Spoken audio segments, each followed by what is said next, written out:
Ahora tenemos el material muy recortado y podemos posicionarlo de nuevo en la boca del paciente. Vemos su adaptación, dejamos flojo de nuevo.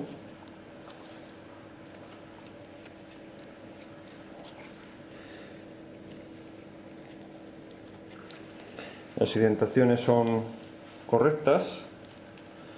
Si nota usted que genera mucho calor, me lo dice.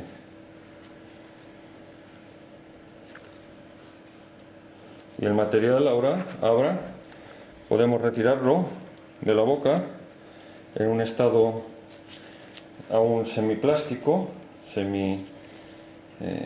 endurecido. No está endurecido en absoluto. Vemos cómo se moldea y entonces podemos reposicionarlo para tomar las relaciones que tiene el paciente en cuanto a la oclusión.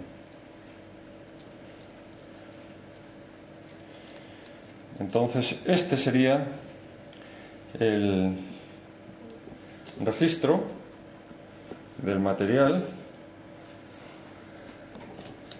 Entonces nosotros podemos ver aquí perfectamente cuál es la posición que hemos obtenido en el registro para después planificar